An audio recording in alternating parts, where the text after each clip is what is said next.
Cool. So hey everyone, I guess this one's mostly for the GPC YouTube channel, but today we're giving a session on making Game Boy games and GB Studio as sort of an engine session. Just like of the very few of us here in the audience, were you all here for the previous version of the session I gave? I guess you two weren't, but you two were? I wasn't there, I think. You weren't there either. Neither was Dan. So this is new to everybody here. So this will be interesting. So let's go for what we're going to talk about today. So there's a few things. I'm going to tell you what the Game Boy Color is and kind of about the different things that make it special. Then I'm going to be telling you about a game I'm making for the Game Boy Color. Then we're going to show you how to use GB Studio to make a real Game Boy Color game.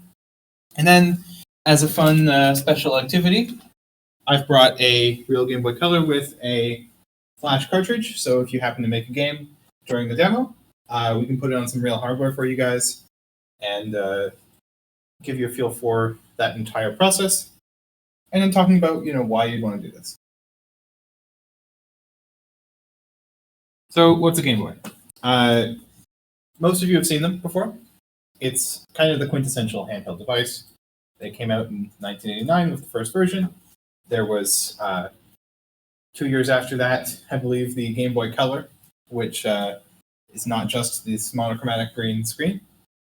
And most importantly for our purposes today, it's got a lot of limitations that we have to try and work around. So why would we want to make a game for a system that's several decades old at this point and is really difficult to program for?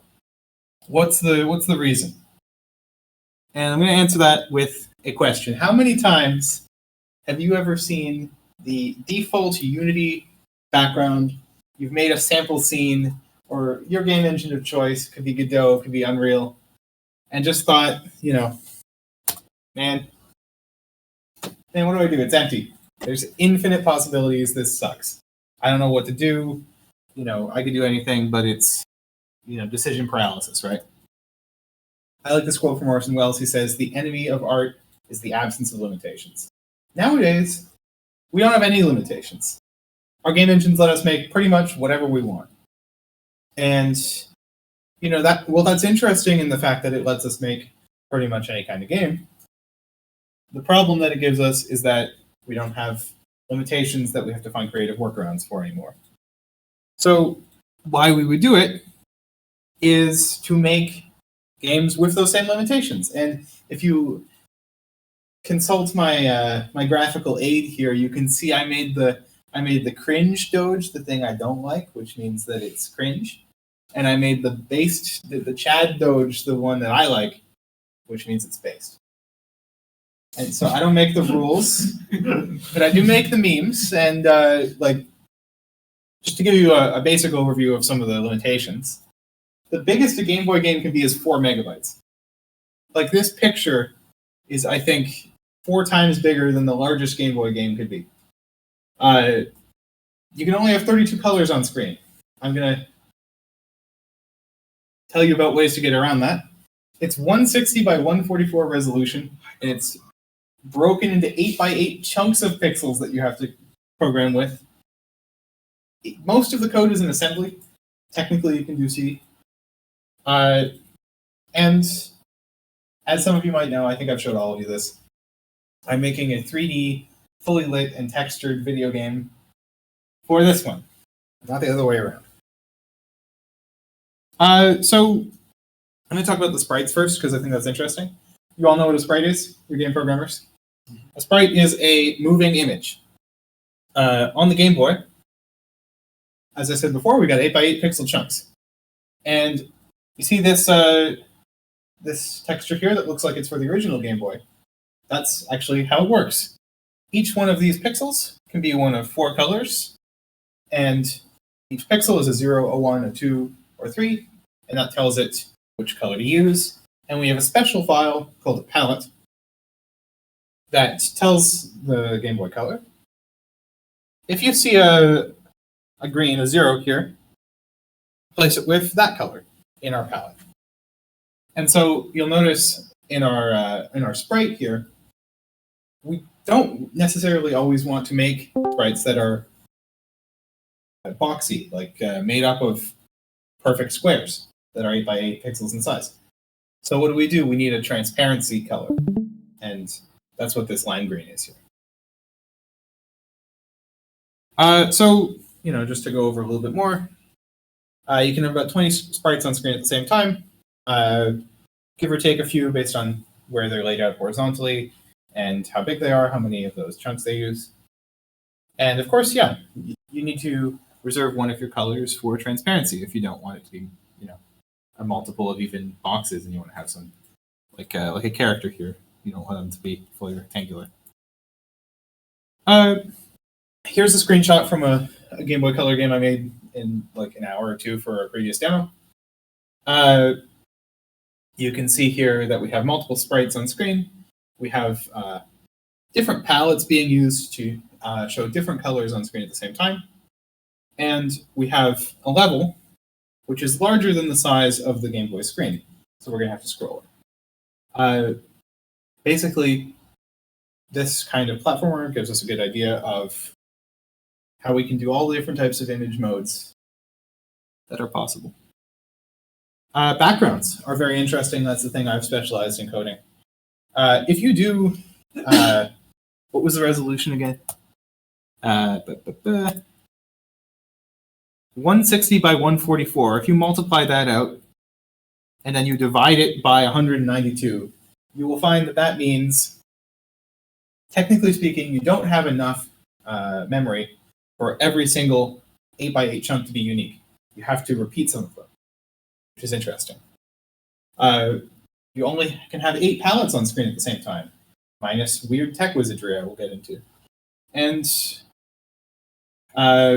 we're going to go through a bunch of loopholes here.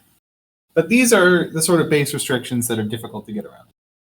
As for music, surprisingly, not that restricted. Of course, all sound on this system is based off of what are called duty chips, which are programmable sound-emitting chips that basically you code in hexadecimal. So the only real limitation here is that you need like a theoretical physics degree in order to get it to play a note. But if you understand whatever this means, then you're popping off. It's great. Technically speaking, and I think this is interesting, you could put a wave audio file on the Game Boy, and it would play it back fine. Like it has wave playback. If you think about it for more than a couple seconds, though, think back to the 4 megabyte total file. Yeah, I calculated it with the transcoding stuff. You can fit about 3.5 seconds of wave audio into a game, and that's the only feature in the game.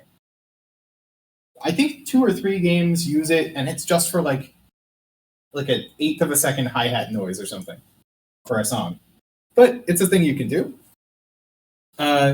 And the good news is that you don't need that theoretical physics degree because if you are going to use GB Studio, it has this nice piano roll thing. You can make songs not quite as powerful as something like Family Tracker, but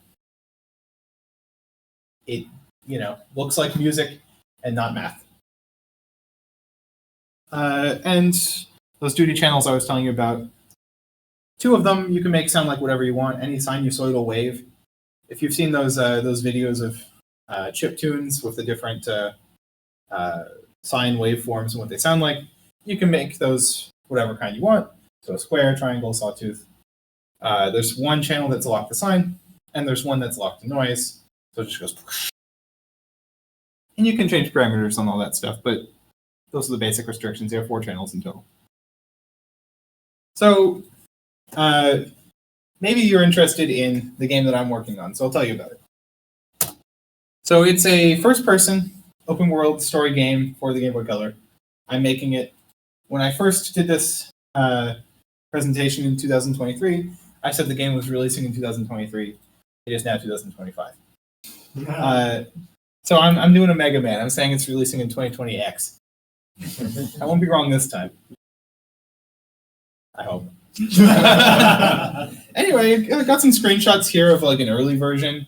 You can see it's kind of like, you know, not looking like a Game Boy game. So like, how the heck does 3D work? That's not a normal feature. But actually, like if you look back at the history of Game Boy games, this was a thing that was definitely possible. So we have Toy Story 2 Racer.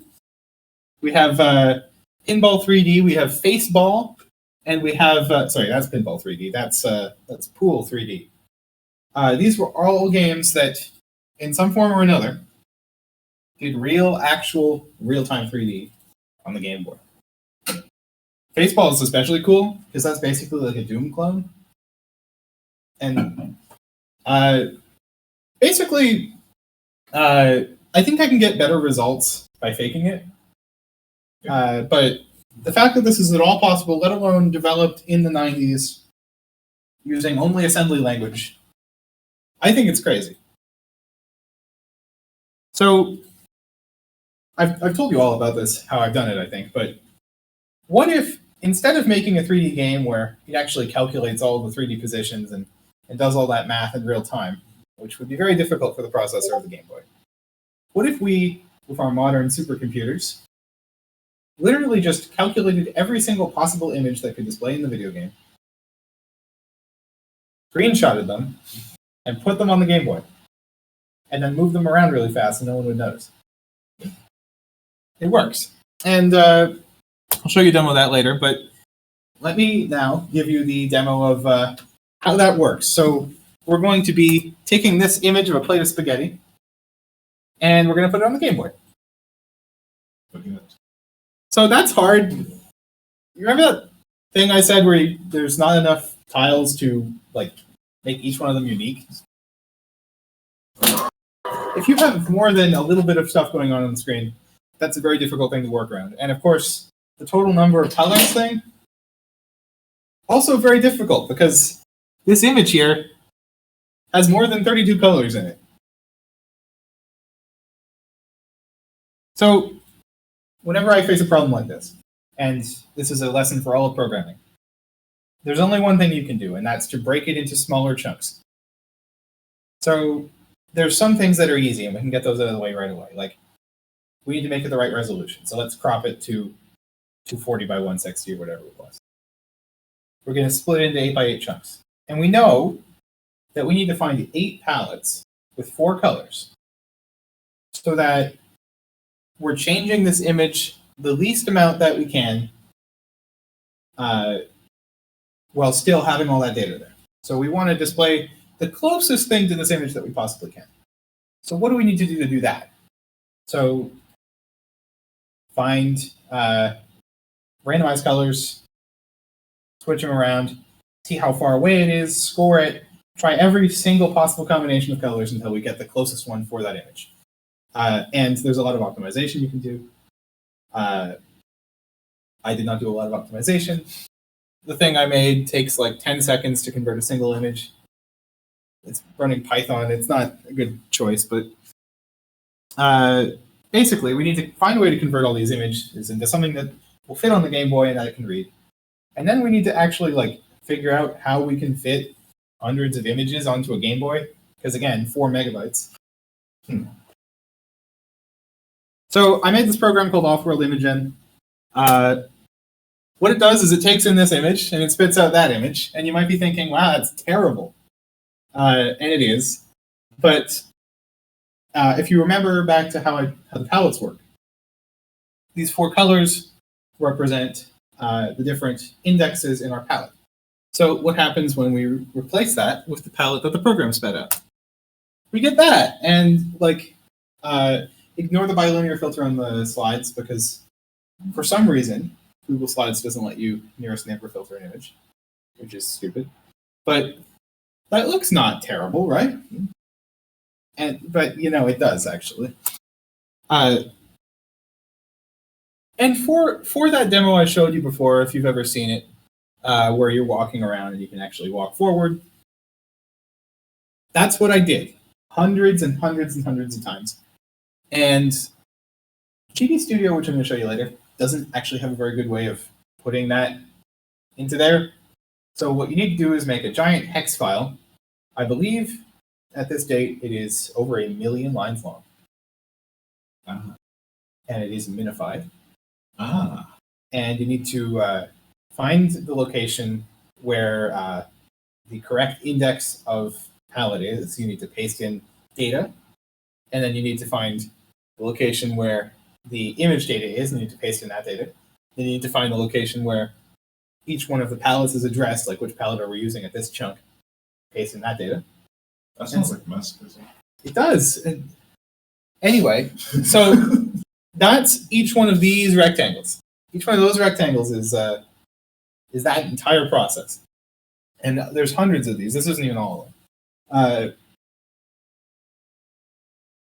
Now, sometimes you got to take a step back and think, is this the best way? Am I doing anything better than other people on the internet have?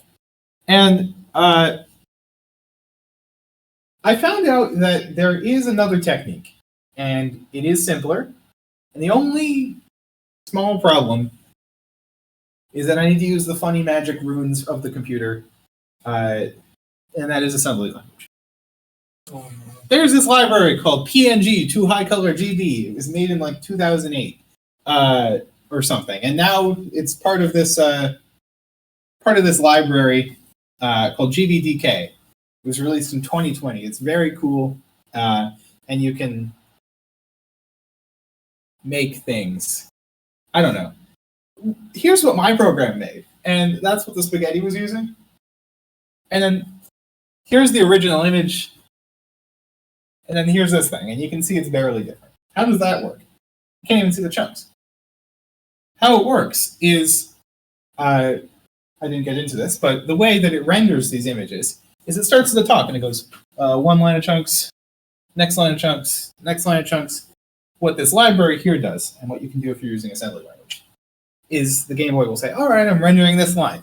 And then it'll say, punch it in the throat. No. Take your palette file and get out. Here's a new one. Render the next line. And you can do that 16 times per image, per frame. So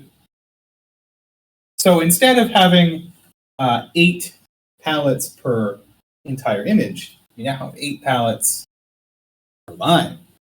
It's way more. Yeah. The only problem is that now I need to rewrite my entire game in assembly. It's not even the type of assembly that VS Code can recognize the symbols for. It's like a weird, unique kind of assembly. No one's made a thing for it. So here's a side quest. You're all programmers. If you port PNG to high color, JPEG, whatever it's called, I don't care. If you port it to GB Studio, it's already in GB Studio. Somebody just needs to figure out how to turn it on. If you do that, I will give you $100, credit you in my game, buy you a drink, say thank you. And that goes to anyone on YouTube, too. Email me. Anyway, whatever. $100 is $100. That's 100.